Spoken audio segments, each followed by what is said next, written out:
Good morning, Sir Nani. Morning, How are you, Toxin. sir? I am fine. How about you? We meet again after quite a long time, right? Oh, it's just reset. Maybe just last month we have another meeting in International Yeah, Conference of Science and yeah, Technology. yes. You keep me busy, huh? You're very busy. No, because I am still a young faculty member, so Okay. we need to serve and something like that. But, you are very active. Very many activities. Okay, okay. How about you, sir? In LaSalle campus in Manila, the campus is still closed, or do you? Yes. Yes.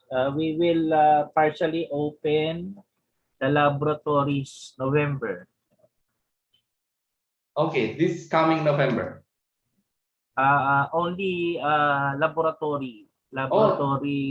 Yeah, activities, right? only yeah. So, Uh, but not the classes. Classes?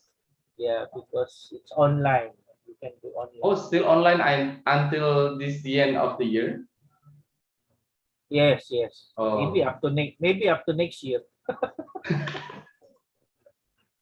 But the laboratory cannot be because okay, we need to use the laboratories for our experiments, Yeah. those things. Because I think students also need a hands-on activity, right? Because Yeah, also thesis. yeah. Yeah, how can they finish if they don't do their thesis? Yes, I have, I have uh, a meeting at the same time at 10 o'clock, but I'll be just maybe under mute for at least 5 minutes. You might be because we have a new president. He just wants to talk to me for a little bit. So Okay. I'll tell you. Okay, sir. It's okay. Yeah. You can And, tell me directly. yeah. What what I what I what what am I supposed to do here? What I do you think want me to do? 10 a.m. Manila time. I think Yeah. still have 10 to 14 minutes. Uh, Virus is raising his hand. He wants to talk. Okay, Mr. Alpha Virus. Right? Yes, sir. Yes. So, Professor Santos said that you want to talk. Oh, I'm sorry, sir. No. Thank you very much. Because the hands is raising up. Oh, Yeah. okay. I'm sorry. Yeah. It was Also, an accident. yeah. Yes. Yeah. Okay, nice meeting you. Yes, sir. Nice meeting you too. Sir Noni, he just finished his bachelor degree in mechanical engineering, maybe Oh. 2 weeks ago. Yes. Congratulations, Thank you very much, sir. Virus. Yeah. I'm If happy you can speak English. Thank you very much. I'm still learning. Learning. Okay. You have to talk a lot. Engineers so, don't talk a lot. Except Akshin. Akshin very talkative.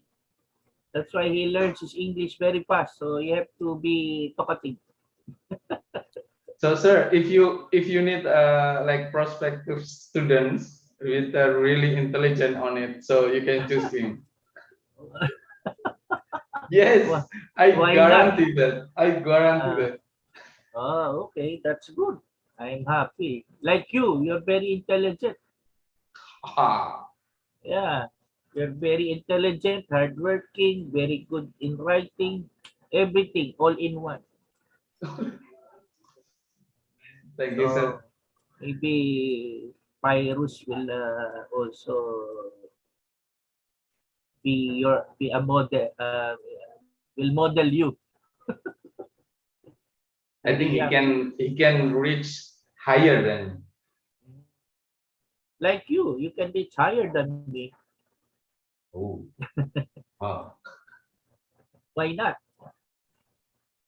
Okay. We want to welcome Professor Dendar Lianto. Oh, thank you very much. Nice to meet you, Professor Santos. Morning. Good morning, Chair. How are you? Oh, fine. How are you? Are you at home or are you in university now? Not yet. We're still on work from home. Oh, yeah. Yes. Because our COVID numbers are not yet good. Oh, Our yeah. positive, our positive yesterday was 6,900. Okay. Oh, Very high. So very I high. think we Yeah. have maybe I don't know when, but So, on November we will have partial opening of the university okay. for graduating and those students who need to use the laboratory. So how about the student, for example, if they want to do the experimental work or research work, they should stay they should stay at home or can they conduct the experiment in the labs also? But what I did is I built my satellite lab. So I rented a space outside the university. I rented 3 rooms, so I converted the 3 rooms to 3 laboratories. So I Oh. have a synthesis lab, characterization lab, I think 2 characterization lab and 1 synthesis. So I brought all the instruments outside. Yeah. Oh yeah. So only graduate students who are finishing their thesis, or because I have a project with the government, so I have no choice but to pull out all my equipment outside. Okay, so you are not affected by your university rule for the student, right? Well, because Yeah, I'm a because you vice have. chancellor, so I was able to get the instruments outside. Okay. I use a little bit of my power to get the instruments. Yes, this is the advantage So of the leadership in university, I think. Yeah. uh, but Yeah. maybe if I'm just an ordinary faculty, I can't do that. Okay, it's good. Yeah, maybe the ordinary faculty members could not do such kind of power. Yeah, if you're only doing teaching, but if Yeah. you do research, like me, I have projects with the government, so Uh-huh. I have to. They have no choice but to approve it. Okay. Professor Santos, Yeah. actually, from my view, my personal view, yeah, I think that in the past we have also AU and SITNet, ASEAN University Networks, yeah, but due to the Japanese financial decrease every years, and it will be goes by to zero, I think, in the near future. Usually, we can conduct the how to say the joint seminar, but it's not possible anymore because the money becomes zero from Japanese governments. And this year, Indonesian government has a special big project that we call MIRA, MIT Indonesian Research Alliance. Mhm. And in this case, I take a part as a leader of Gajah Mada University for this project. So we receive a big funding also, but I think this collaboration is quite good. Yeah, to improve our research capacity, research network, but it's not easy to do that because MIT people say that we are very high level in the world, and Indonesia is not so good in research in compare with us. Maybe in their minds there are some point of view like that, but I'm not sure. I think maybe for the future we should have, for example, regional collaboration. For I example, agree. at least for Indonesia, Yeah. Thailand, Malaysia, and also Philippines. I think. Yeah. Yeah, if you agree, maybe we can start from small. I think. Yeah. Yes. Yes. We Yes. can. If we combine 2 countries, yeah, Yes. or 2 or more, Yeah. we can have it approved. Yes. Yeah. Yeah. Maybe we can start from student exchange. Yeah. And also data exchange for myself, because I did my postdoctoral in Helmholtz, Germany. Yeah, every years I send during the normal condition, not in pandemic condition. I send my student 2 or 3 years to Germany by German funding, and then they conduct the research for 3 months until 6 months, and then they bring the data, and then we write paper together. In somehow we have some data. We have some data exchange between Helmholtz and Gajah Mada University, and we publish quite a lot of paper about the topic in thermal hydraulic.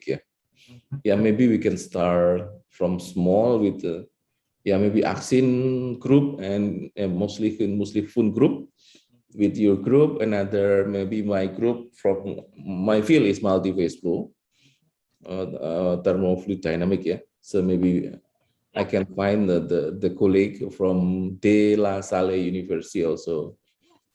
Okay. If I can actually I have two international collaborations ngayon with yeah, with Russia and Taiwan.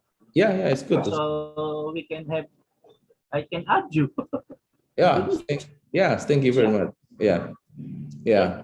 yeah, yeah. At least we should have how to say regional collaboration to strengthen Yeah. our capability, right?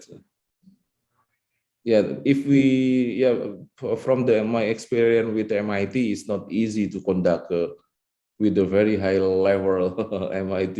Maybe in their mind, you are Indonesian, but now we should start Yes, yes. from regional, yeah, Yeah, like that's right. We can Indonesia, start small and then get it bigger. get it bigger, right? You Yeah. are right. I agree with you. Are you familiar with the JICA projects and Yes, I'm familiar with JICA. Also, yeah. if we have I, some result, maybe we can propose to Indonesian governments. yeah. Yeah. I forgot this very big project. I always apply to this project. It's under JICA. Okay. Uh, but I can't get it because it has to pass through the Ministry of Foreign Affairs and the National Economic Development Authority. Okay. So it's so high level. But I Yeah. tried, you have to really study how how these grants are getting approved. Yeah. Yeah. Yeah. Maybe we So can start also by Toyota Foundation funding. yes, yes, yes. Yeah, and also by JICA. Yeah.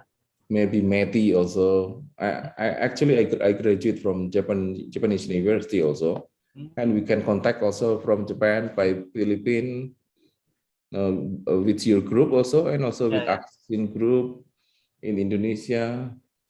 Yeah, we should start from small, I think.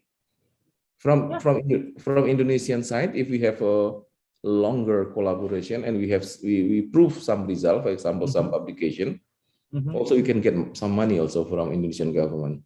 Yeah. Yeah. Actually, with Akshin, I have already so many publications. Yes. So we can cite it. So Yeah. We can then report yeah, that. yeah, we can. Yeah, I agree with you. Thank Yeah. you very much, Professor And then Santo. we can expand it. I have many papers to write. Yes. Yeah, I can already include you. Yeah. yeah, it's good. Okay. Yeah, yeah. Maybe we can start from small. Yeah, yeah. Yeah. Maybe after when the pandemic is over, maybe we can visit your school also, or you can visit our school also. Yeah. Yeah. Yeah. I plan to visit actually your university. Okay, nice. We are waiting you also. Yeah. Nah, it is nice to talk with you. Thank you. Yes. Of course. We can start with the memorandum of Yes. understanding. Okay, we can start with Okay. that also. Yeah. So we have an understanding already. That's very fast. It's only Okay. one page. Yeah, the understanding just discuss about Yes. the Yes. general view Yeah. for the agreement. Yeah. So we can already write papers together. Yes, good. Yeah, I support for such kind of activity because in Gajah Mada University we have a lot of young faculty member like Aksin, and they have a very high spirit for to conduct a lot of research, to publish a paper, also to write the patent document also. And I think it's good how to say good share for the future, good starting point for the future. Yeah. Yeah, I have actually one paper that we can have a joint publication. It's not yet, it's not yet. It's ready to be published, so Okay. I can share it to you. Okay. Thank you. In my view, presently I'm doing the research about the nano fluids Oh, now. okay. I have a PhD student in the topic, one ladies, and we are starting to collect the data now. We have already built the research facility. It's quite good. We can observe the interfacial phenomena in detail. And finally, we are maybe next year we are starting to write a paper also. And maybe I can share for you. Yeah. Yeah. Where I'm actually the results already finished. Writing is already finished. Okay. All you need to do is edit it. Ah, It's about gas sensing using a nano composite polymer. okay, it's good. Yeah, so very easy. But I think it can be published in a Scopus publication. Okay, it's good. Good luck. Yeah. Yeah. Yes. Okay, Aksin. Yeah, Chin. Sin. Kayaknya masih ini Sin. Masih apa namanya?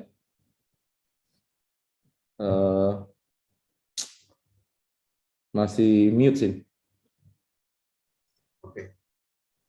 Okay, thank you very much, Professor Dindarlianto and Professor Santos. I think now is the time 9 Yeah. past 1 minute, so we can start our webinars today. So, Alpha, can you start for today? Yes, sir. I can proceed. Ladies and gentlemen, please excuse me. We strongly advise you to prepare since this event will begin in no time.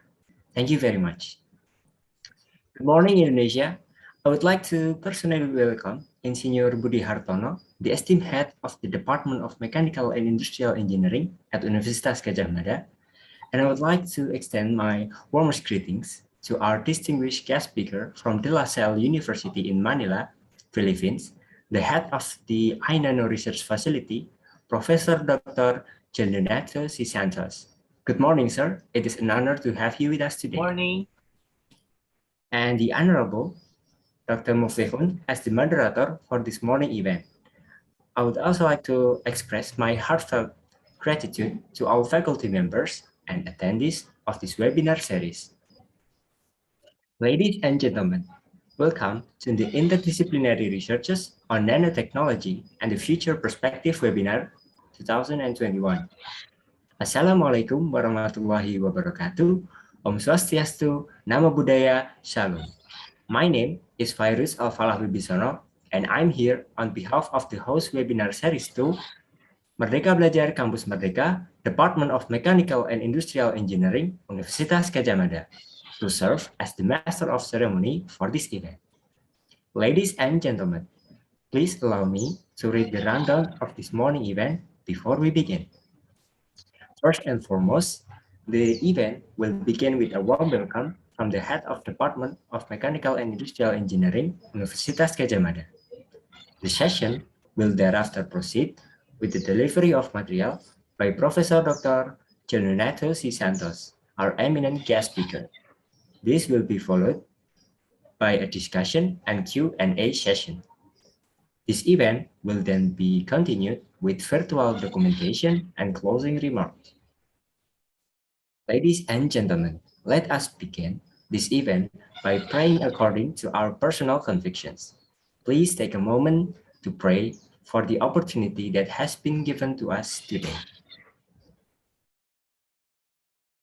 That's all. Thank you. Next is an opening remark by the head of Department of Mechanical and Industrial Engineering. Please join us in welcoming His Excellency to Insinyur Budi Hartono. The time is yours. Thank you.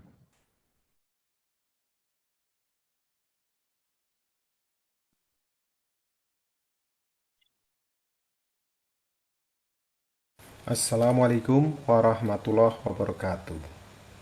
On behalf of the Mechanical and Industrial Engineering Department, Faculty of Engineering Universitas Gadjah Mada, I would like to welcome our distinguished speaker and participants to the second webinar series of MBKM with a fascinating theme of Interdisciplinary Research of Nanotechnology and the Future Perspective. Nanotech has gained prominence for its wide array of application in industrial, medicinal, and energy domains. This includes specific materials, therapeutic drug delivery, higher density hydrogen fuel cells, battery storage, water purification, food packaging, and environmental sensors. As emerging fields, it would be very important to scientists and engineers to get in touch with the state of the arts. I would like to extend my gratitude to our distinguished speaker, Professor Jill Notano C. Santos from the La Salle University, the Philippines. It's been a while for me since the last visit to your university in Manila. We also thank Dr. Asin Muflihun for moderating this event. Furthermore, our appreciation goes to Dr. Budi Arifianto and the team for organizing this webinar series. As the head of the Mechanical and Industrial Engineering Department, I officially open the webinar. May we have a fruitful event. Thank you. Wassalamualaikum warahmatullahi wabarakatuh.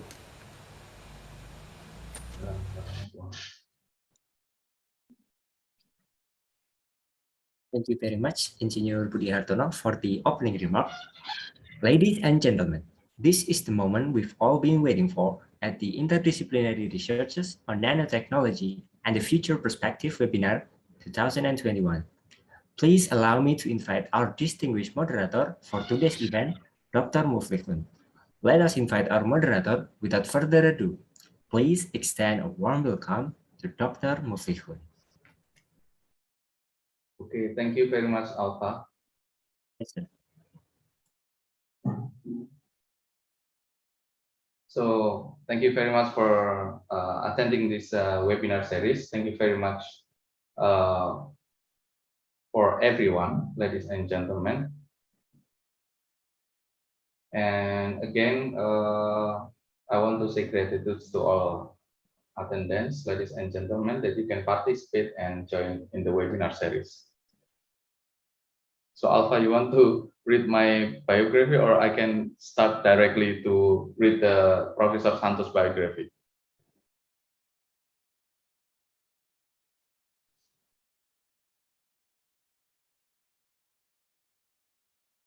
Okay, thank you very much. Before we invite Professor Santos to give the speech, I will give a short. I will read his short biography. I got the biography from him like several while ago, because he also become a keynote speaker in the International Conference of Science and Technology 2021, just 1 month before. So he is a full professor and vice chancellor for the LSU Laguna campus. He has an undergraduate and graduate degree in physics at the De La Salle University and the University of the Philippines, and he continued his doctoral degree in the material science and engineering at the University of the Philippine Diliman National Institute of Physics. After that, he is also a research fellow at the University of Fukui, Japan. That in there, he did nano-composite materials and in terahertz application.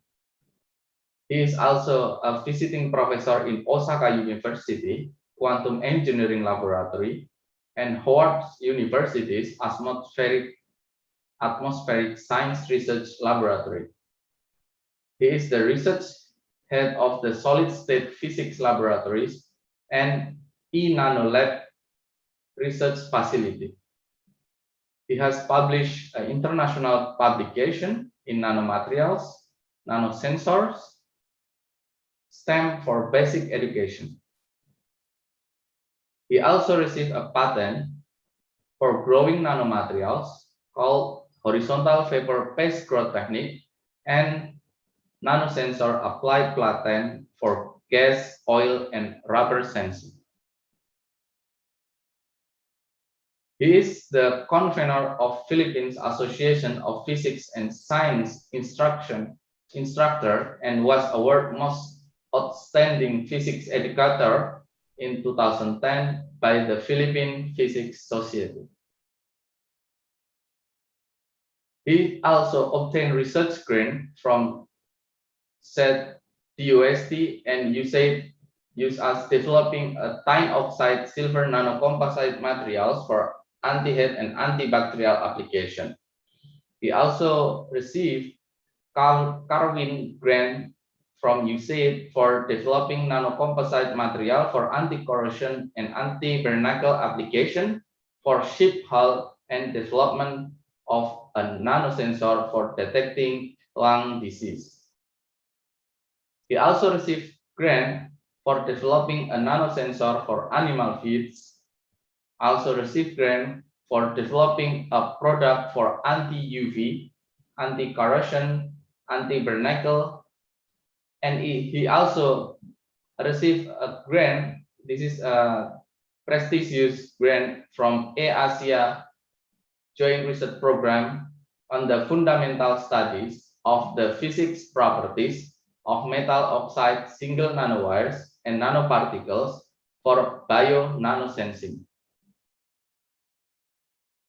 He joined the research with the Russian and the other university. He received several publications in a reputable journal.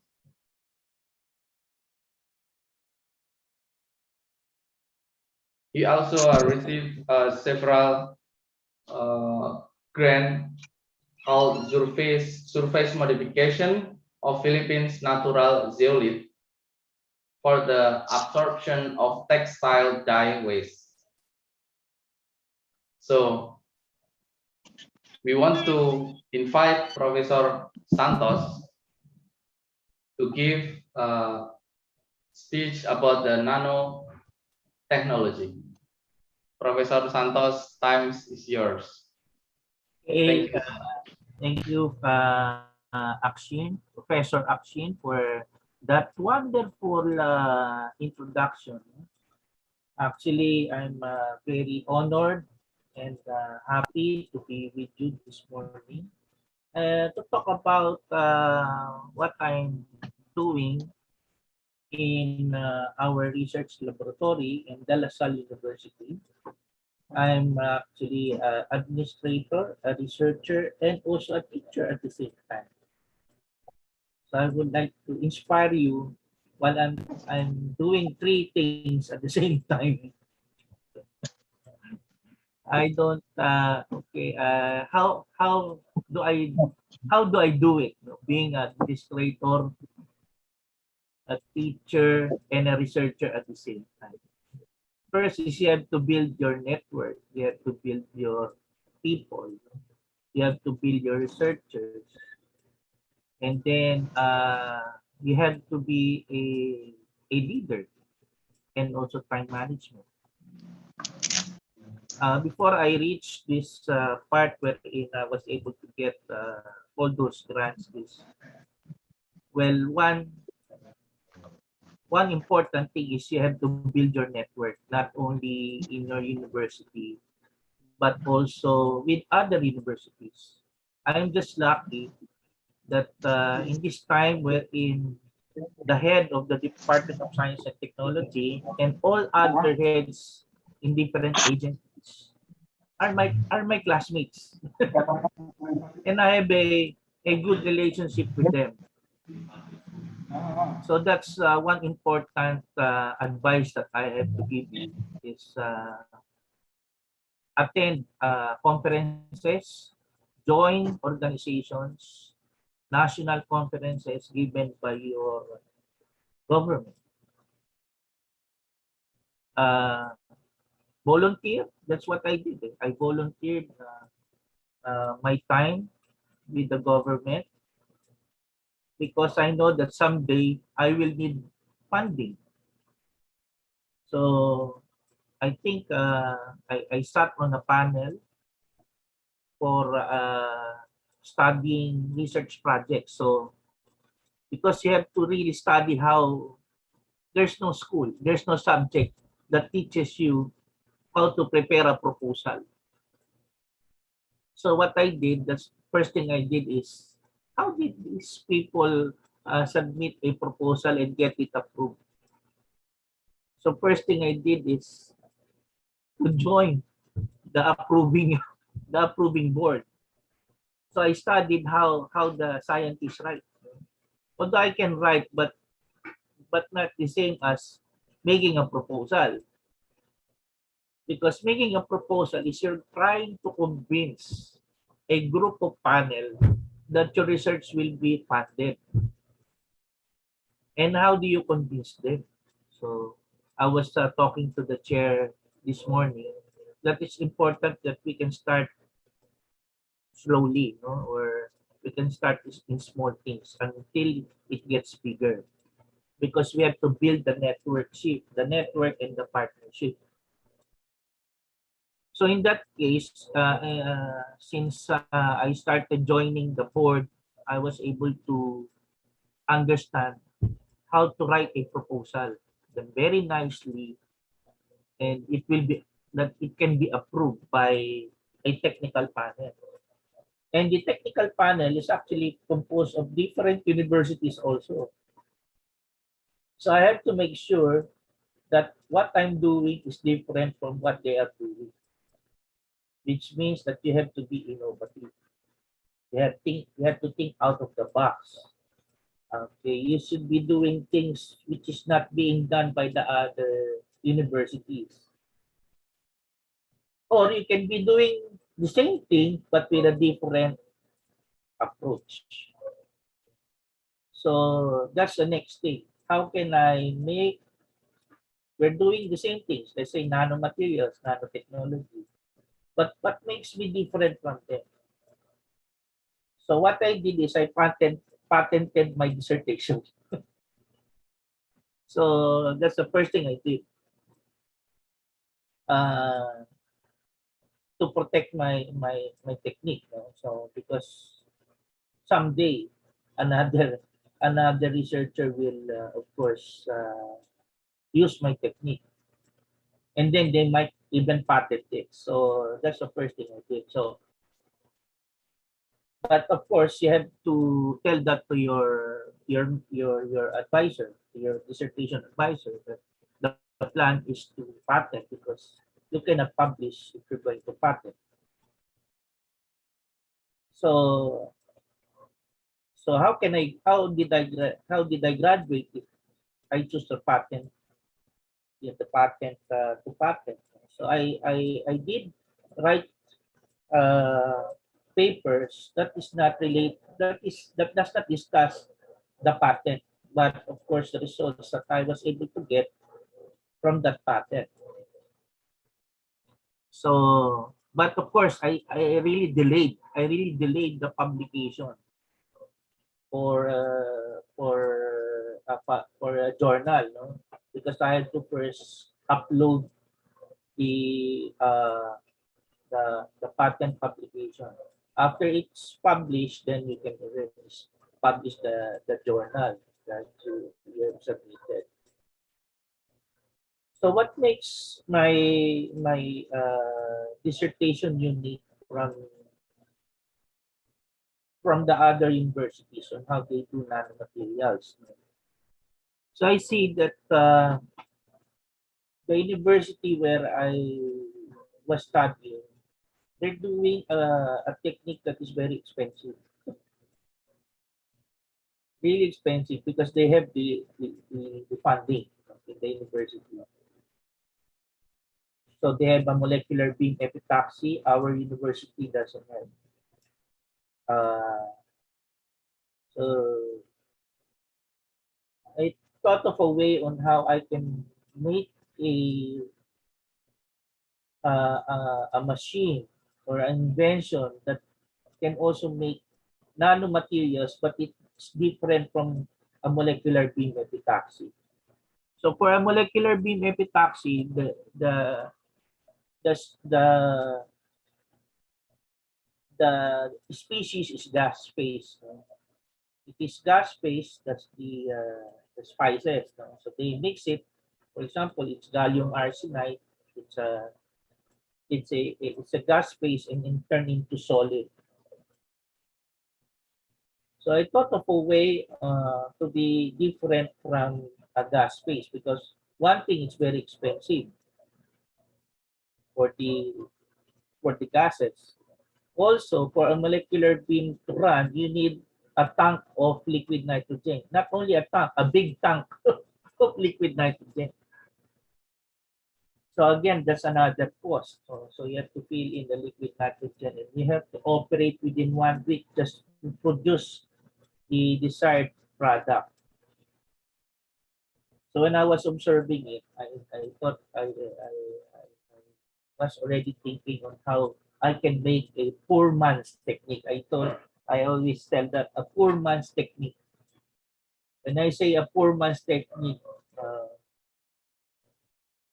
it's a cheaper way of making nanomaterials. So when Akshin was studying in our university, I asked him to go to this place in our downtown district. It's called Raon. He has to go down to Carriedo and look for this quartz tube. So, okay. Yes, of course, Akshin. Can you give me yeah, okay, thank you. So I can share, yeah, thank you. So, where am I? So I told Akshin to go to this downtown district. So, he can buy the materials that is needed for his research. So when I was uh, thinking of a way on how to move out or be different from molecular beam epitaxy, I said that I was thinking of a 4 months technique. So was walking in this business district where I asked Akshin to go. And that was a long time ago. That was in 1995 or 1994. It was already a long time ago. But of course, when he was doing his research, I already the technique is already established. But back then in 1994, 1993, I'm always going in that district where I had to look for a material that can withstand 1,000, more than 1,000 degrees Celsius. While I was looking in that district, I was able to show an oven toaster. And that oven toaster, there is a filament inside. There's a glass filament inside. And that's it. The rest is history.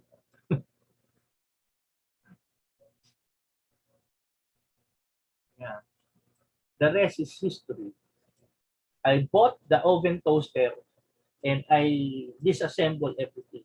I only get one piece, and that's the quartz tube. We call it the electrode tube.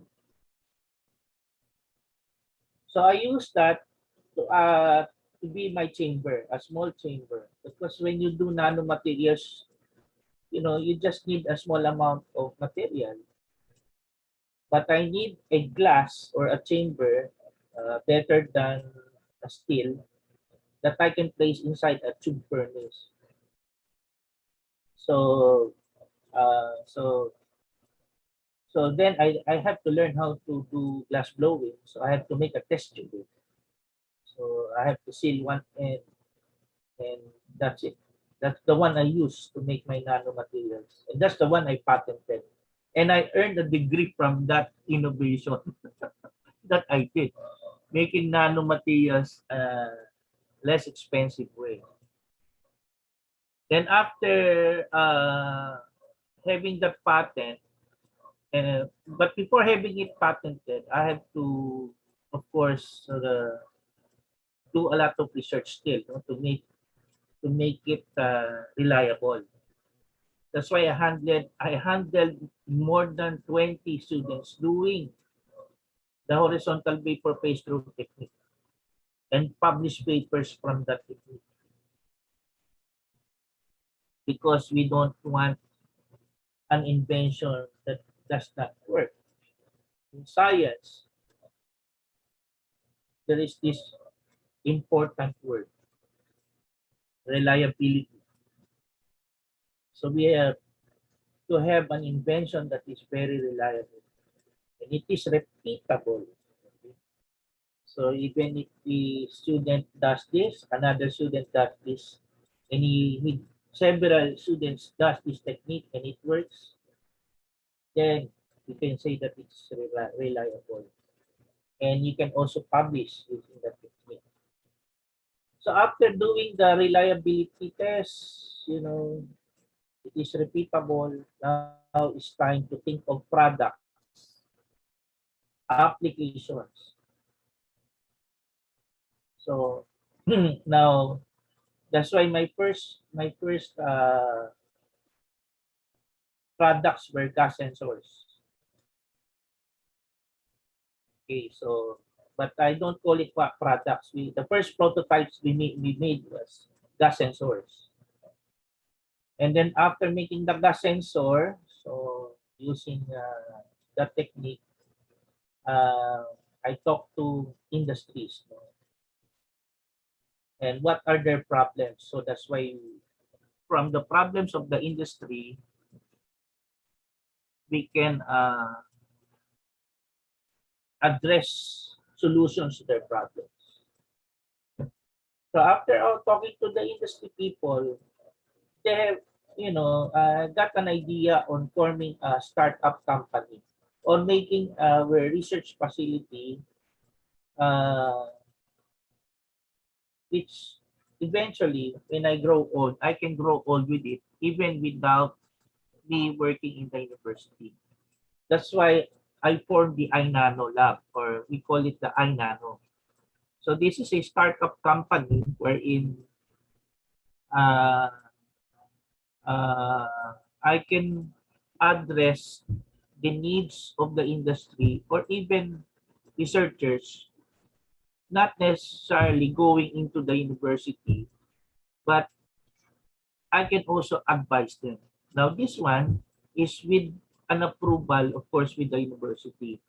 And the university actually approved it because uh, our university are also involved in making our scientists become entrepreneurs. Because the problem for scientists is we do prototypes. After doing the prototypes, you just put it in the lab. Or your work, you just put it in the library. Now we want, this is funded by the university, this is funded by the government. We want this product to be used by the people. We spend a lot of money for this, and then you're just going to put it in the library or put it in the research lab and nobody's using it. So, with the initiative of the university and also the government, idea of putting up startup companies within the university. So with my own initiative, I created this, uh, company, startup company we call iNano. So this is a solutions part company wherein our commitment is to develop and implement nano technology products and services for both the academic industry. That's why I was telling the chair a while ago that during the pandemic, it created an advantage.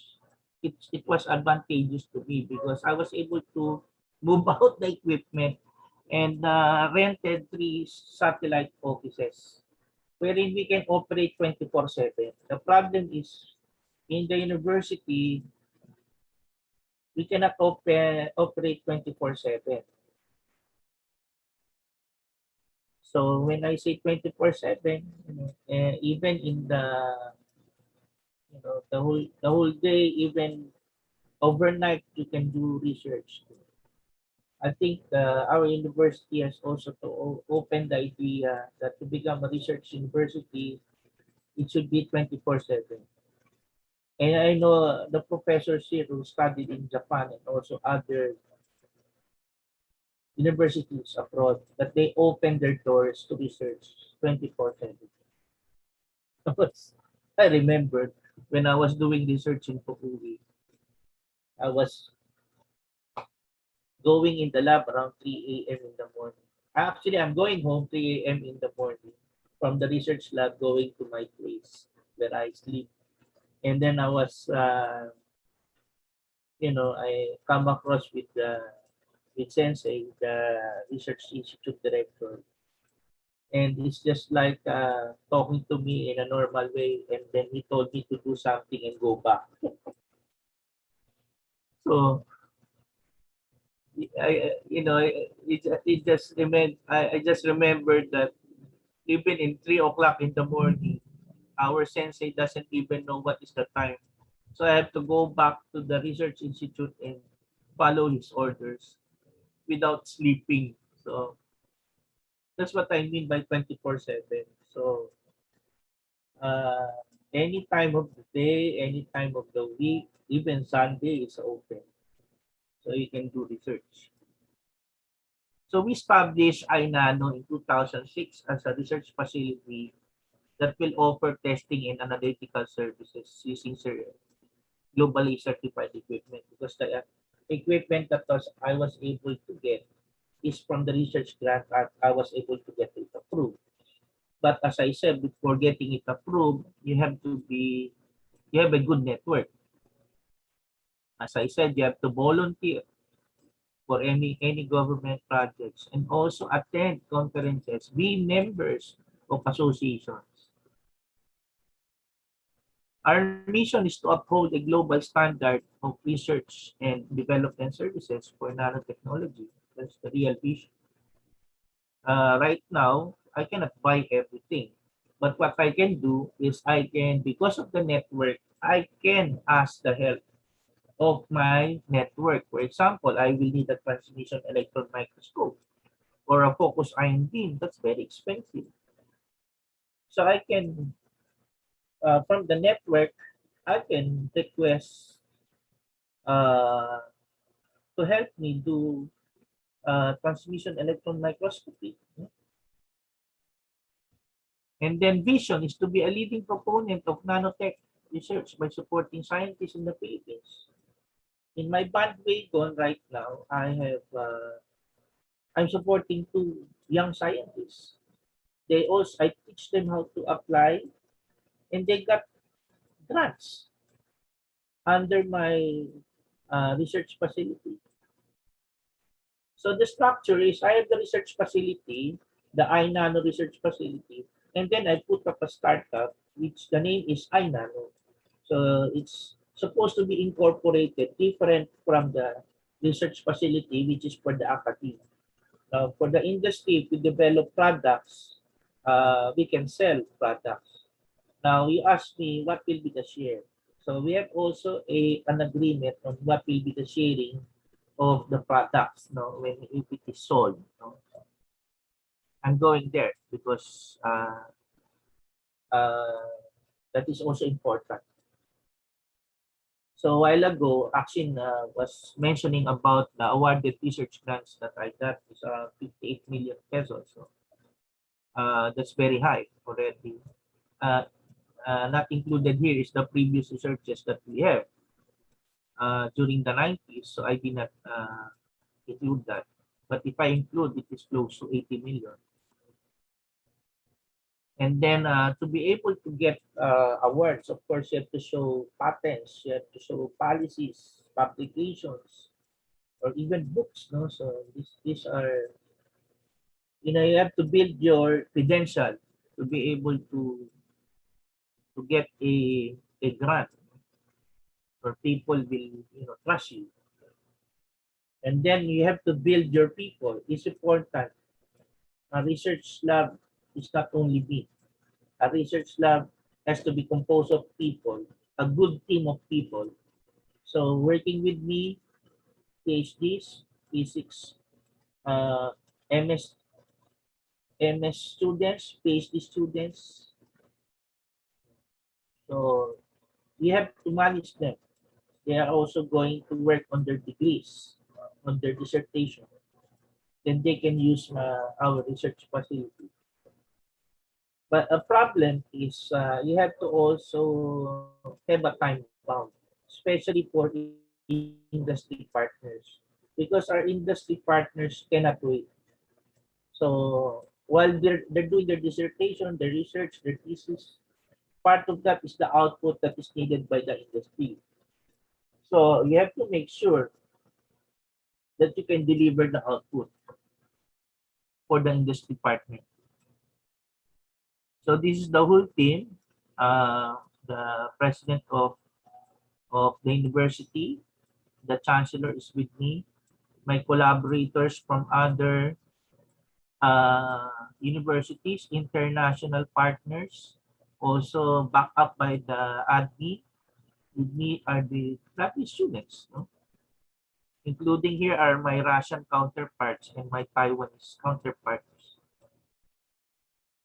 So we have notable partnerships, 20 partner institutions, and it is open to more collaborations in nanotechnology research. So a good example is we have IMI. IMI is a semiconductor company. It is a leading global solutions partner in terms of electronic manufacturing services and power semiconductor. So they do reliability assessments. We have joint projects, exchange publication, educational materials, internship or immersion program. I send students there. They need, students. But these are, what I send is the best students. They do the internship there. And at the same time, they will be absorbed. But with the partnership I have with I was able to get grants also, like the fabrication and characterization of abaca for spacesuit application. We see that abaca can replace what is being used by the astronauts. And we see that the space application is getting more commercialized. So we need spacesuits that are affordable, that can, that can protect thermal resist the people from thermal resistance, thermal absorption, and also not harm the electronic gadgets that is in their suit. And then we have also, so this is a project with the Philippine Space Agency. Another project that we have in coordination with the industry partner is the gas sensor. So we're developing, this is close to my heart, no? The pulmonary TB, because we did gas sensing for lung cancer detection also. Because, things like this, especially when it involves human wellness, we have to also address, like the COVID research. Nowadays, if you want to get funding, you have to really focus on COVID because that's the problem of the century. So that's why there is already a very thin line of research between TB, pneumonia, and what is next to pneumonia? COVID. But of course, there are problems with research ethics. Before you can conduct clinic, before you can conduct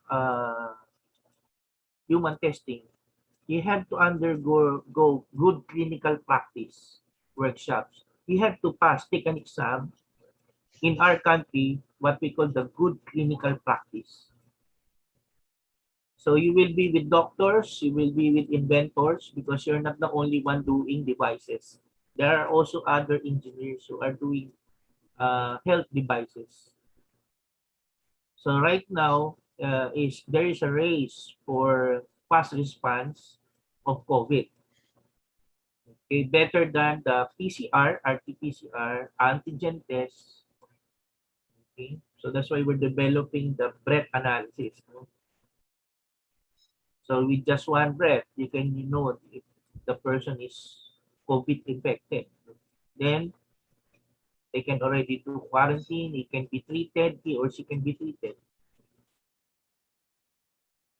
Now, other countries are already doing it. That's why I said it's very fast. So you have to act very fast, you know. So you cannot patent it. Right now, it's not an issue because we have to live, we have to act right now, okay? And also, you cannot publish. How can you publish? Everybody's busy being alive, okay?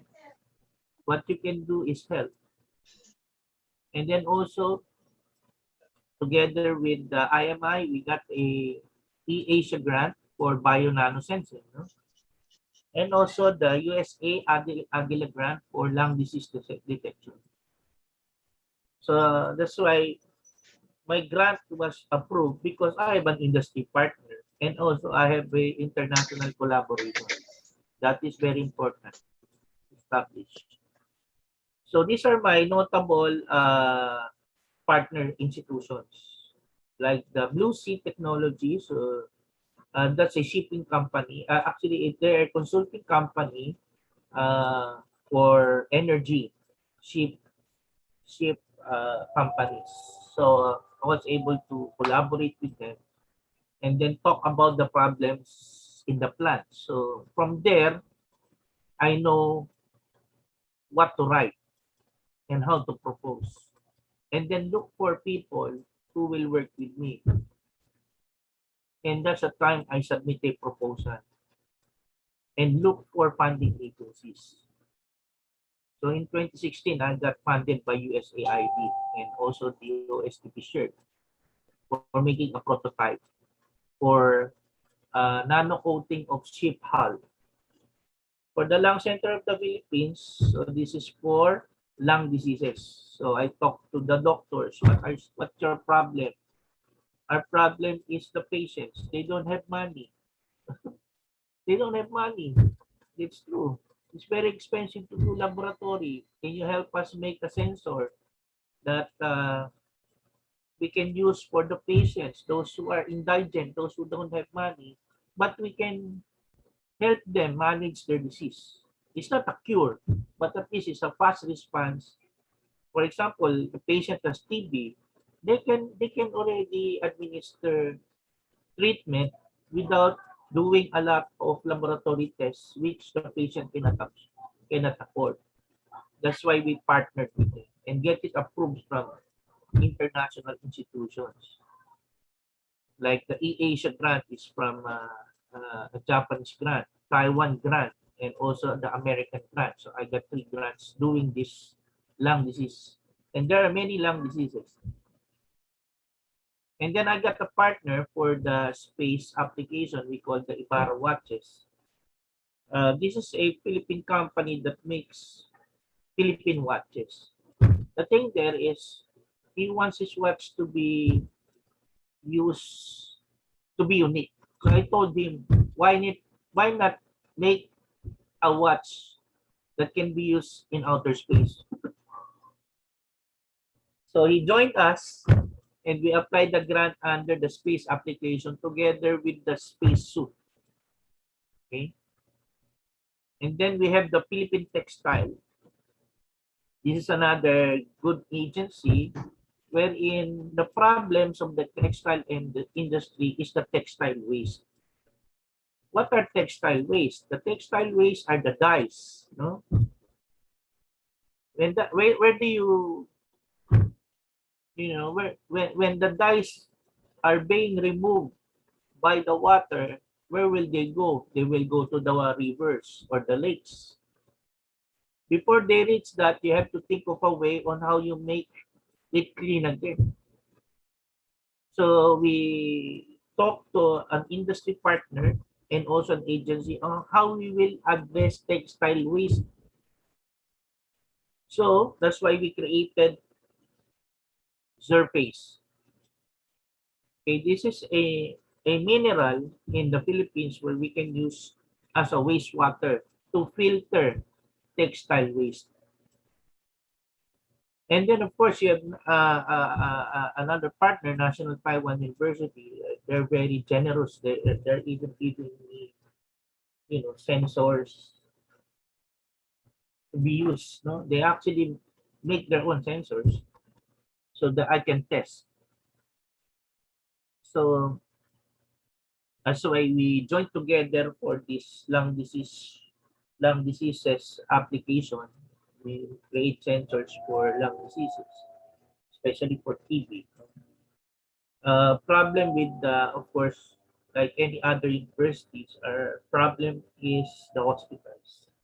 They have a different culture. Even the doctors, you have to learn how to understand the doctors because they're busy doing surgery. They're being busy to do treatments, and then you do research. But they need this. They don't have time for training, but you have done already the sensor. So you have to be, patient with the with the doctors so that they can really apply the technology. So these are the products that we do. So we have the nano sensors for lung disease detection. We do meat spoilage. This is a common problem in the Philippines wherein we don't know if the meat is double dead. When you say double dead is how do you know that that meat that animal is not sick? And then the butcher, when it goes to the market, they will, sell it. How do you know? Who certifies? So especially in the wet market, was actually talking to Akshin during his studies in the university. I told him, why not make a sensor for halal? Why not make a halal sensor? How do you know if what you're eating is halal? Okay. So you can make a sensor from that. And then, of course, we do rubber quality. Well, I know Indonesia is one of the best rubber trees. The problem with rubber in our country, is the formic acid because it's very costly. The rubber planters, they don't use formic acid. They use the battery acid. So what happens to the rubber is not very good. So we have developed a rubber quality sensor for them.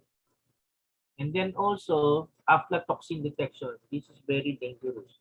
I don't advise you to do this, but we have already stopped this because a lot of the researchers are dying because of contamination, because of the aflatoxin. Okay? This is a cancer toxin. It's a very dangerous. No, it goes with the food, with the crops, and when people eat it, uh, they suspect that it started with corn in Africa. So if we are a corn-loving country, the source of cancer is aflatoxin. There is also a study that aflatoxin is used for biological warfare, but I'm not going to teach you how to do that. It's very bad. That's why we stopped this research because a lot of researchers died. When we are doing this detector, we do it, we control. We control the aflatoxin. And then, of course, we do nanomaterial synthesis. Okay. We do nanomaterial synthesis using the HBPG techniques for raw materials. And then we develop nano coatings for anti-UV, EMI shielding, and anti-corrosion, and anti-barnacle. So for anti-UV, these are the coatings that we use for window glasses so that the heat cannot penetrate the rooms. So you feel coldness in the room. For EMI shielding, we develop a material that can block interference, electronic interference, so that the sensors or the devices will still work. Then we have the anti-corrosion and anti-barnacle for ship hull application.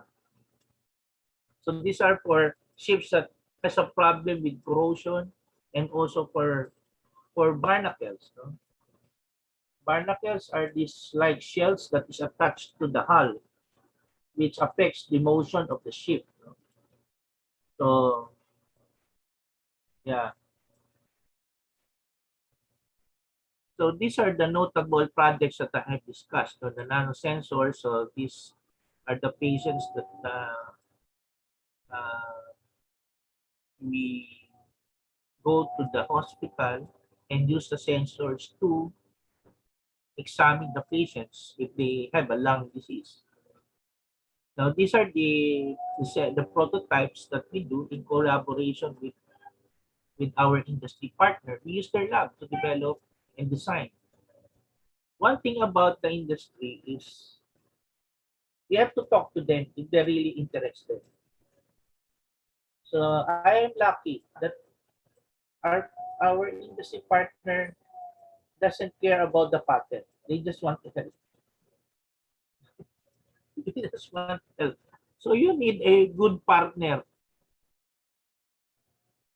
a partner that is not interested with the patent, but they just want to help. Of course, then this one is the spacesuit. So our country has invested on the space agency. So you have to do network with the people who are doing space research. So that's why we develop the shielding. Possibly in the future, they will be using satellites. They need coatings for shielding interferences, okay? Including spacesuit. We have a lot of abaka in the country. Most probably you also have. And then this one are the coatings that we develop for ships. A problem with the maintenance of the ships is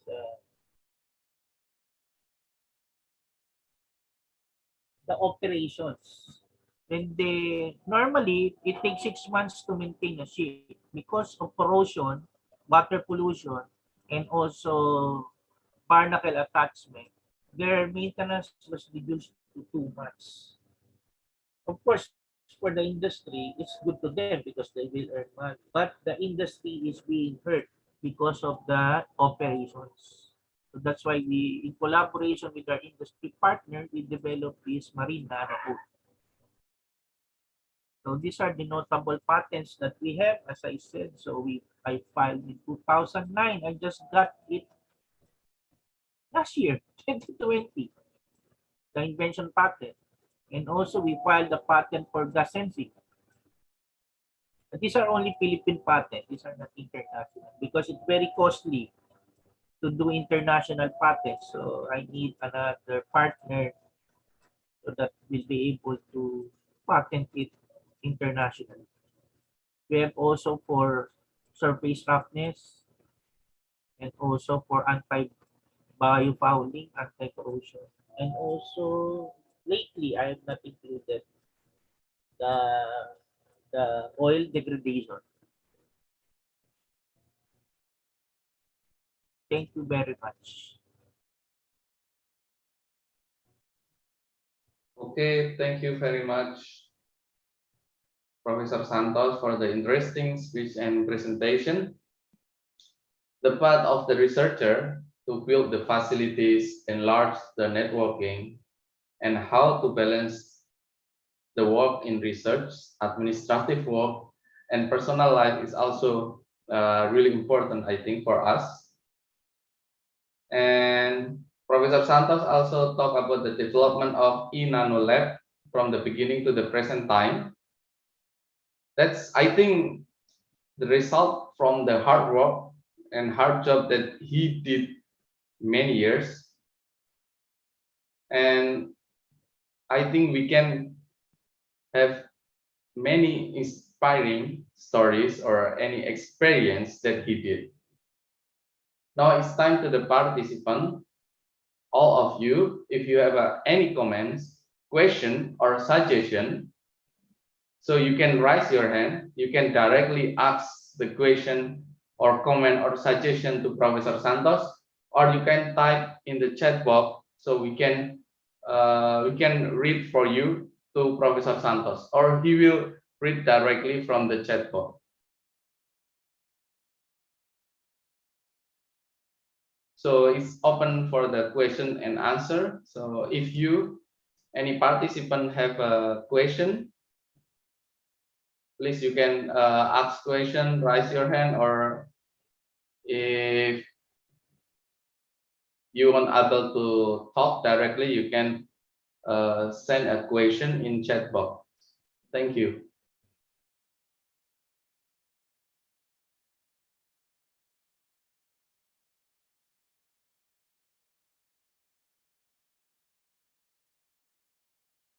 So, Sir Noni, in that beginning of your research period in the university, did you directly build this e-nano lab, or previously you trial and error to make solid research during your, like, after you finish your PhD? Okay, that's a good question. Even before my PhD, one thing is I was raised up in a foundry. A foundry is where metal alloys are actually being melted and then turned into a product. So even back then, when I was still young, I was already exposed to manufacturing. That's why when I entered college, I have already a direction on what I want to do, no? Because I want to help the family in the business. So when I finished my bachelor's degree, I took up my master's degree. It's important that you have to look for an advisor, because the advisor will actually lead you to what you're going to do. So I talked to the advisor. Back then, my advisor was Dr. Ruben Quiroga. But before that, I attended a class. It's called Research Methods. It's very new to me because the professor was a mathematician, and he was discussing about how to do research. No? What I know is I can assemble things because I grew up in the foundry and a manufacturing plant. I even assemble cars back then, no? But doing research is really different. So when I learned how to do research, then he told me you look for an advisor. So I look for an advisor who can help me grow up my vision. Not making cars, but maybe do something else. Because making cars, there's a lot of people doing that. But this advisor of mine thinks differently. He was a simple man. He was a theoretical person, but he is also experimental. And then he told me that a challenge that he told, because it came from Japan. There's a problem when you come from abroad, when you did your dissertation. It's very hard to do it when you go back to the country, because you're used very in an industrialized country, everything is provided. But when you go back to your university, there's nothing. So that's the challenge to me by the advisor, is how do you make things work from nothing, from nothing. So technically, we don't have anything. We don't have vacuum systems. We don't have a furnace. We don't have a glass blowing facility. And importantly, we don't have the raw materials. So all nothing. So you have to start from nothing and make something.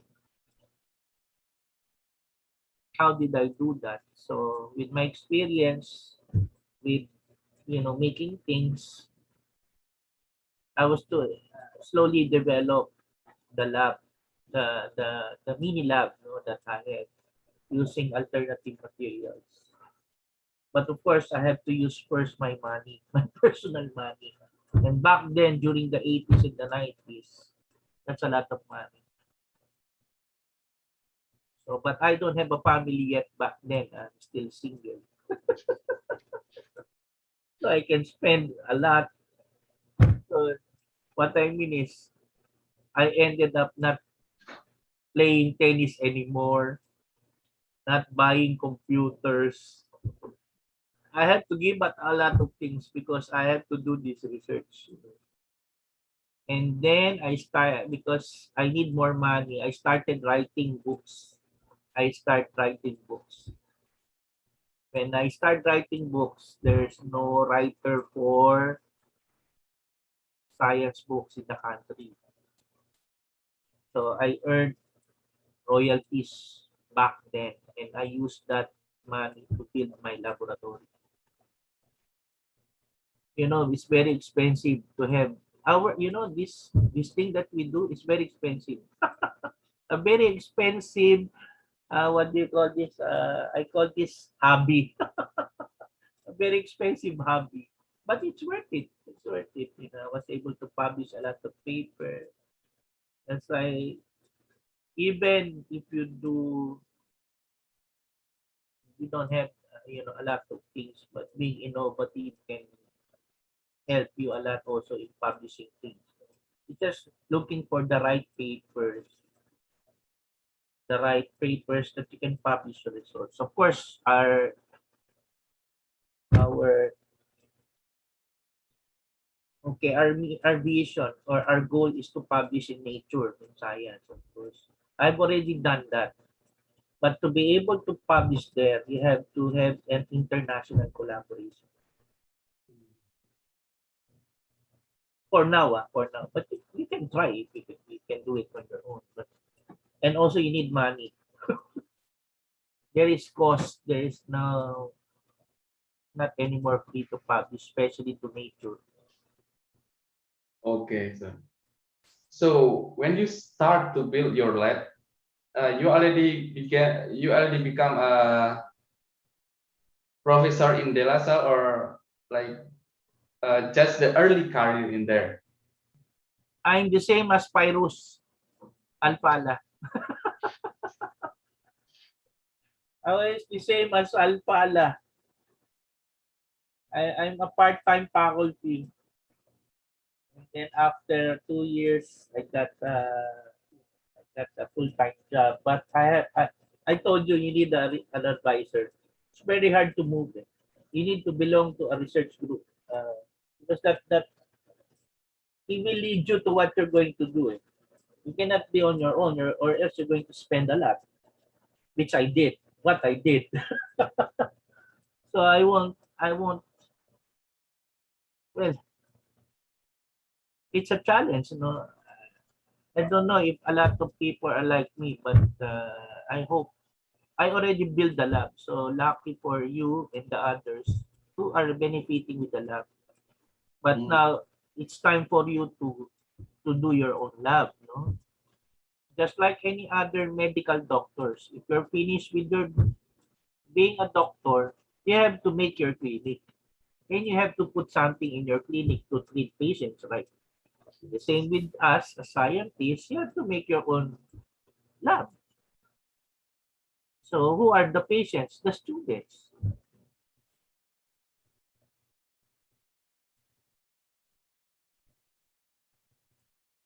Okay. I have one more question. That's personal question. Here, I have a question. You know that during our study life in bachelor degree, in master degree, in PhD degree, somehow we cannot find a suitable supervisor. You know that in the university, in every university, we can call that there is a nice professor and not nice professor. That's inspirational professor and not inspiring professor. Yeah. we should realize that, right? In Yeah. every university, there is like two types of professor and like ordinary professor. So, what's your like suggestion for us? How we can how we can find the correct, the right professor for us? Mhm.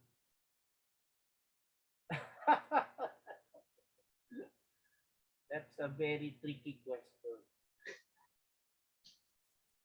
Normally, the experience of the students is they always go for the good ones, the approachable ones.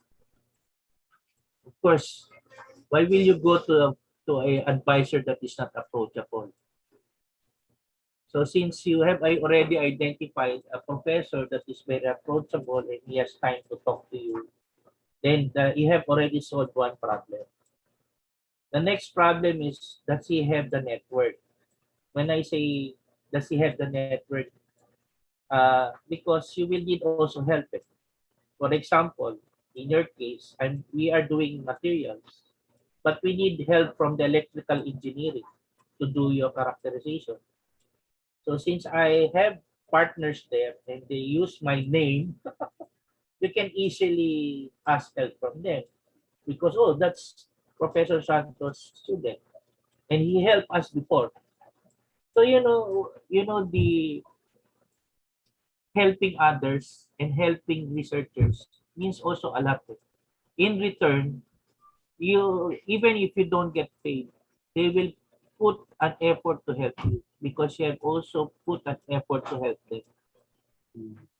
So after knowing that that professor is approachable and he has many friends also, you can graduate.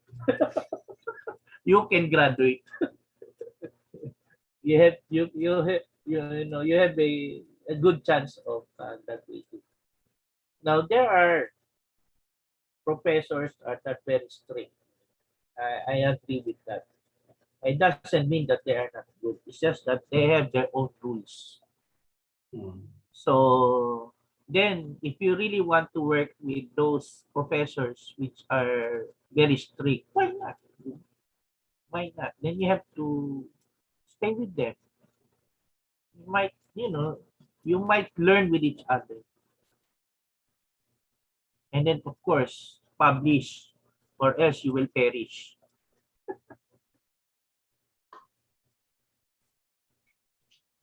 Okay, sir. There is one question from Ardi Wiranata. He is our young faculty member. He is now studying PhD in Japan. We have one question like, can you give us a tips and trick how we can start our lab and predict like the next topic that really booming or hot topic in the next 5 years? So when we build it in the next 5 years, we are already like challenge the others. I first thing you have to do is to build a roadmap. What I mean by a roadmap? A roadmap is like a map where you want to go. So in the first year, what do you want to do?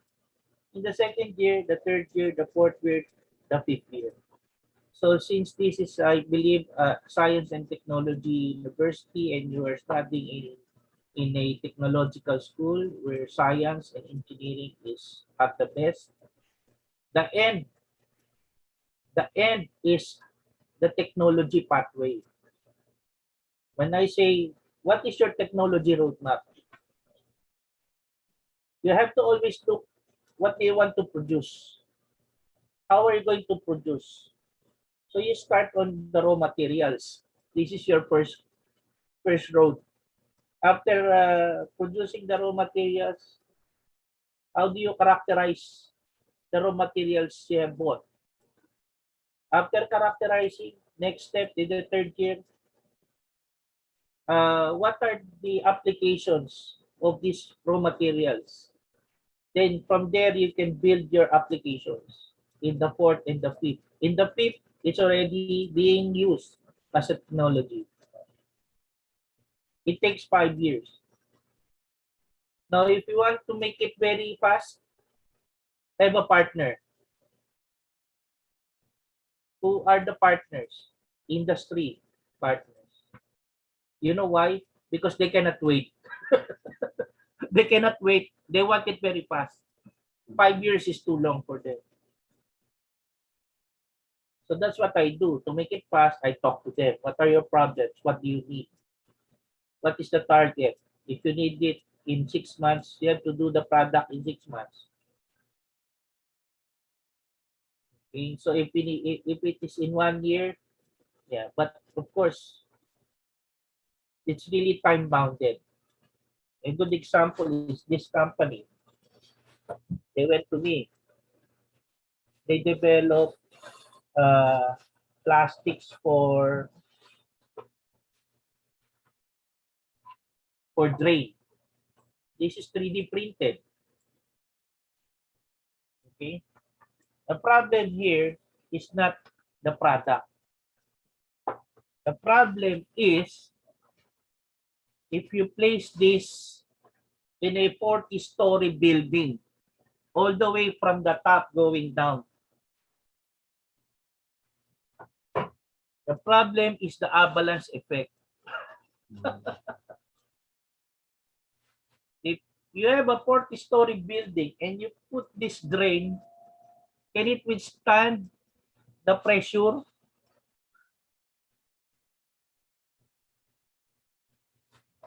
So how do you make this product very strong? Change the material. Look at the material, do your mathematics, do your thermodynamics, learn your Bernoulli effect, study well.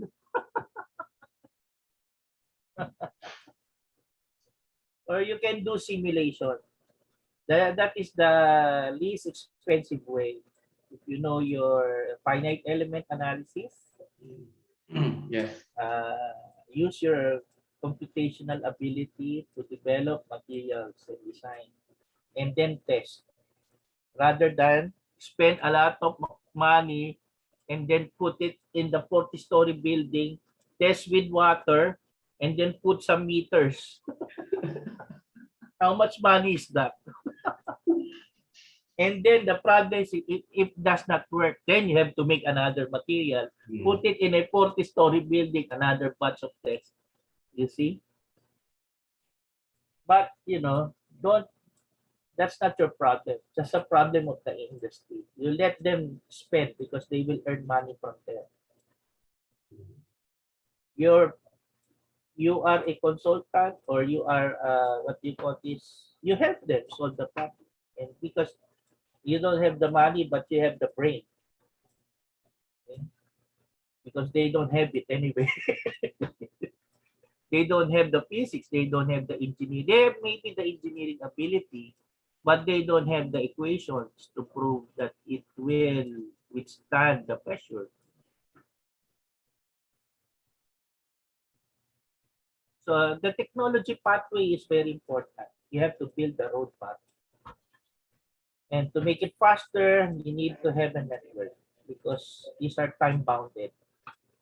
But within 5 years, your technology should be adopted, or else it will just end up in the library. It will just end up in the laboratory. Oh, you see, oh, what's that? Oh, it's done by this student of mine. Oh, what does it do? Oh, why is it there? It's not being used by people. Is in it has a lot of webs. Okay. Okay. I got the point that uh, how we can build our research up to date is not how we waste our resources, but how we can get the best way to solve that problem, right? Yes. Okay. So With limited resources. limited resources. That's why That's different way. that's why I took nanotechnology. You know why? You need No, only no. you just need a small thing to make a product.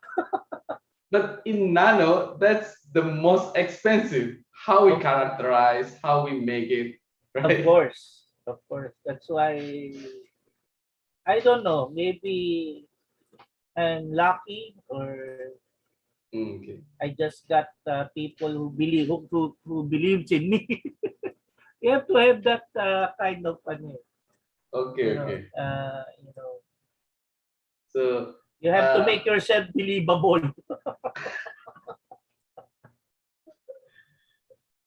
okay, thank you so much, Yes, Professor thank Santos. you. So, Yes, thank you. before it's not really nice if just only me that asks question, right? It's just like a two-person talk, No, and then the other just watch what we talk. It's not really nice. So, if there any of you have a question, please you can directly ask the question to Professor Santos.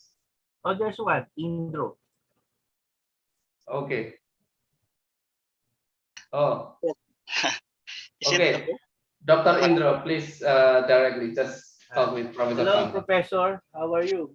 yeah, thanks, Prof. Santos. I think your talk is inspire us, especially for us that young lecturer or assistant professor, and also the students. That thanks for the tips, and I think the hard way we learned the very hard to you build your research group until current situation. My question is maybe I'm sorry it's not related. I saw your presentation on the application and nanotechnology for current and future. Currently, I'm working on the cooling technology and the thermal application of nano materials or nanotechnology. What you normally we find, I mean, we need the material that small because we need to make the compact structure of, for example, for cooling. And of course, the micro and nanotechnology will be one of the solution to provide the cooling for example, for electrical vehicle battery or for electronic cooling or others cooling. So normally we look the material with high conductivity and of course the strength and what normally have in fluid we have a nanofluids, and for example for material we also have some carbon nanotube and others. Maybe based on your expert, what you advise to us, what the current and future development of the nanotechnology or nanomaterial for thermal application. I'm sorry if maybe it's not out of your research topic, but maybe you have some insight for nanotechnology for thermal application. Thank you, Prof. Santos, and we are glad to Thank hear. you, Professor Indro. Well, I have a experience with thermal cooling. You actually join two materials to be able to produce nano cooling. We call it Peltier, right? Peltier effect. No? But what are these materials? No? Well, the most familiar material I know is the indium antimony. You can fuse Mm, them together, but these are expensive ones. Okay. You have to look for alternative materials that is off the shelf. oh, And what are these that can exhibit Peltier effect? Uh, Even for example, your hand, no? You just put something in your hand because of ah, the thermal effect of this. You can even produce electricity, right? yeah. So I have one student who actually did nano cooling. He's from Cambodia, but he already finished his, uh, his thesis. But we weren't able to publish his Mm, results. So we can have a collaboration, look at that thesis and we can publish a paper together. Yeah. Yeah, bro. Yeah, we can because your chair actually told me that we can have joint research publications. Mm, that's great, bro. But Yeah. I will wait for the memorandum of understanding so we can start writing papers together. Yeah, yeah. So since your field is into nano cooling, we can have a joint publication for that thesis of my student. Yeah, thanks, Prof. Santos. Yeah, Okay. even though we currently not not going in the nano, but yeah, because yeah, the difficulty to build some apparatus here Yeah. for nano channel or some of the nano structure on the heatsink or others. So maybe yeah, we will find for collaboration for. Thanks very much. Thank you very much, Dr. Indro. Is there any of you have another comment? Okay, let's not talk about the question. So maybe question is really hard to talk.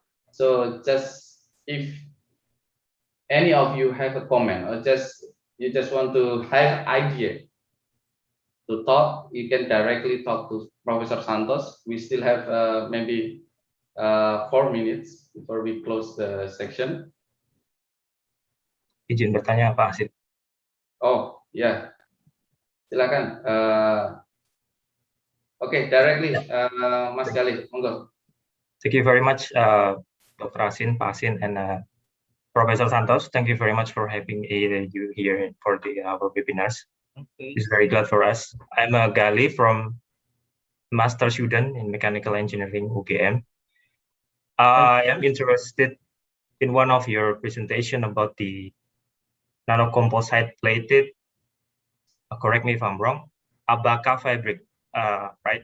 So that's a nanocomposite that I assume it is a natural tropical plants in Philippines, right? Yes, yes. So yeah, what I'm interested about is I think there are a lot of abundance of tropical plants also in Indonesia. And looking at the fact of your research about nanocomposites for space switch applications, can you please explain to us? Maybe there is some insights from your expertise about the future of implementation about this such natural nanocomposites in the future. And then from your perspective, how is the sweet spot between the abundance of materials and then, yeah, the cost of fabrication is quite expensive. And what about the industrial or the society application? That's all. Thank you very much, Prof. Santos. Very good question. Very good question. That's a lot. Actually, example, this is Abaca. Okay. Now, the problem with because we talked to NASA, National Aeronautical Space Agency, the cost of the material insulation inside their spacesuit is being imported from Mexico. They want an alternative material that when they place inside the space suit, it can block interference coming from outer space. Like what? Cosmic radiation, ultraviolet, radiation, all those things. So, which means that you need to think of a material that will be able to block the interference. And not only that, because you're in outer space, zero gravity, there are two things that you will experience. Too much hot, too much cold. Too hot and too cold. So you need a material that will be able to withstand the hotness and the coldness. So we look in our country, what is the best candidate material that when we use it and replace it with the spacesuit of an astronaut, it's very light, very strong, and we can also put something there so it can block interferences and it can be thermally good. That's why we call it composite. Composite means you're joining other materials. So what we do is, given the abaca, we develop nanomaterials that can be embedded in the fabric. No? And what are those materials? So you have to do your research. So we are using polymers. We're using rare earth materials, mix it with the polymer, and then we use screen printing to embed it to the fabric.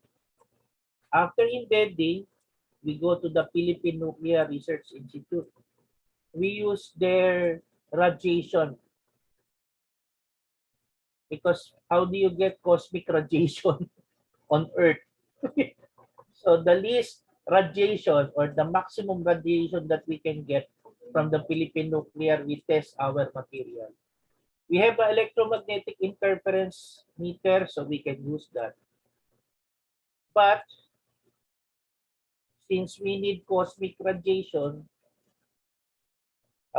we partnered with a German startup company, by the way, who will get our material and test it for 15 minutes in outer space. And you need money, you need funding. So it's just like your material, my material, our material has arrived from a satellite without us, but it's being tested in outer space. Now, what is the importance of that? The importance of that is space flight nowadays is getting commercialized. Maybe you've heard of, Tesla. They're already launching their own satellites. Jeff Bezos is already launching his own satellite. So meaning that in the near future, in the next 5 years, commercial space flights will be available to human beings. And what will be the next thing that they will need? They need good spacesuit. And they need raw materials that are very abundant, natural. Now, what happens if your material cannot be used for space application? You have to think also to make your material have an earthly application.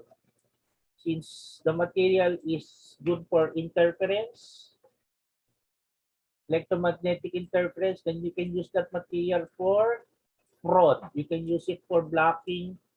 For example, you have a credit card and there's a swiper that can get your data. You can use that. Yeah, you have to think of ways on how you can also use it on Earth, not only in outer space. I hope I answered your question well. Actually, it's a very long. Your question is very deep. I have to explain it in the way that you can understand it. Thank you, Professor Santos. I think it's very insightful. Yeah, thank you very much.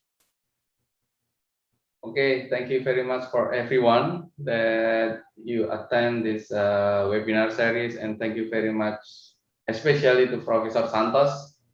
Thank you again that this is the second time you attend the keynote speech in our university. So this time for me, this time for me to give the virus again. So again, thank you very much, and I'm sorry if there is something like disrupt or have in mind about my speak or when I become a moderator today. So I want to say thank you very much for Professor Santos and faculty members, students, and all the participants. Thank you very much. So Thank you. Virus, Bye. time's yours. Thank you. Uh, wait, Professor. Okay, Anna Chet, I thought we're going goodbye. okay, Virus, please. Time's Okay, sir. yours. Thank you. Thank you very much, Dr. Muflihun. And also thank you, Professor Dr. Gilneto C. Santos, for an exceptional and very insightful presentation. Ladies and gentlemen, we've reached the end of the event. Please be advised to prepare your virtual background because we will begin the virtual documentation session in a few moments. I plan to capture 2 photos during these sessions, and I'll be counting backwards from number 3. Feel free to strike a pose and express your emotion about today's event. Okay, please use the virtual background for which we have provided the link in the chat column. Please start the video streaming because I will begin taking picture in 30 seconds. Thank you. See you in a moment.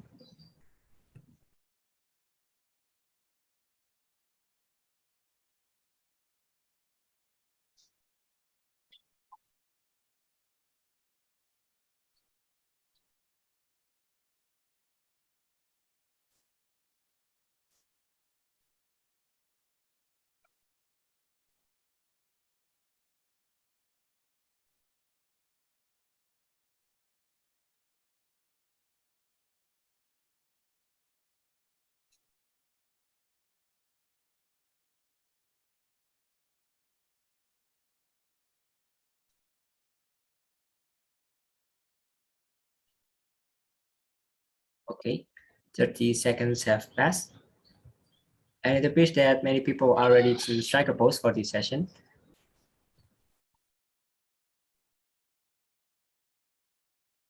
Or maybe perhaps we should wait another 30 seconds to wait for the another person who are not yet ready for the virtual background.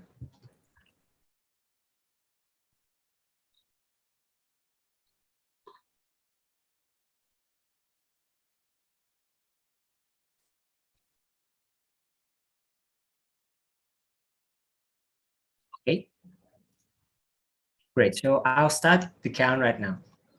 Okay, get ready. 3, 2, 1, cheese.